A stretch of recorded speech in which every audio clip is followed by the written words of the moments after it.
is just like an online event where, you know, there's a problem or a question that is posed. And for my summit, it was, what are the number one strategies that the top 1% of entrepreneurs are doing to grow their business? Yeah. And because I had that question, you know, when I started, you know, really into this world, is like, okay, well, every person has an opinion of how things should be done. Like it's kind of ridiculous, actually. You know, everyone jumps in and they're like, oh, I should create a product that teaches this, or I should do this that teaches that. But they aren't the experts.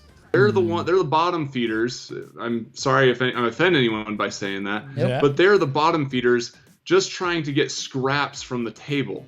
And a lot of people who come into this space say, oh, I'll listen to that person because their course is cheap, or they're, you know, it's affordable, or I can relate with them.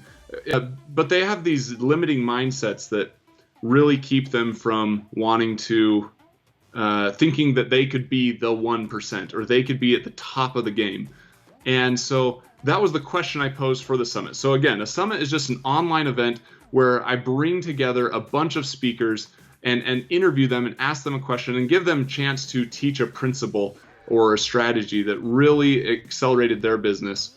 And you know, it's been amazing. We've had hundreds of people sign up, and so it's been fun. I love it. I love I've actually never heard it explained like you just did, you know, kind of like that one question, and it like stems out of that question all the topics, because I think it makes sense, right? Because people go with already one objective. One of the biggest problems I've experienced, and I know some other people experience too when they go to events, is that there's so much information, right? Like, and you're like, I'm trying to learn everything from everybody. And then you leave and you're like all pumped up, and then it's like, okay, well, 2 days later, you know, it's like you're all the way down here again. Like, so much info, I don't know what to do with it.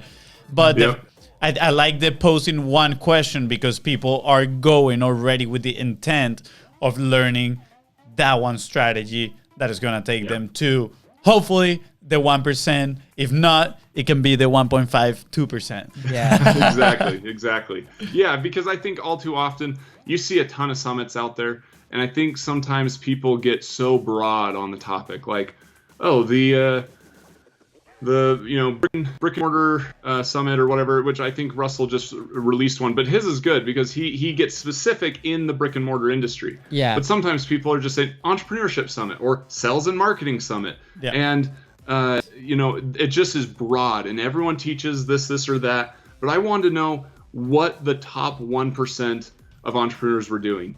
And you could look at top 1% as saying, oh, the people who are financially at the top 1%. You could, but I really looked at the industry as a whole, and I said, who is making noise? Because as you both know very well, if you're not making noise, you're not being seen. If you're not being seen, you're not going to make revenue. You're not going to make sales. You know, your business will go nowhere. And that's one of the reasons for content. And so I looked in the market and I said, who is publishing in a way that is at the top 1%? Who maybe they're not at the 1% today, but who is going to be there eventually with the amount of publishing and content they're putting out there and the type of business they have. So I reached out to like 70 some odd speakers, and I you know, 23 people said yes. Wow. It's been amazing interviewing them and getting them onto the summit, and so it's been a ton of fun. And actually had the chance to interview you, Luis, and get you on the summit there. And you have an amazing bit of information. I hope everyone goes and checks it out. Thank you. I'm jealous. Thank you so much. I know.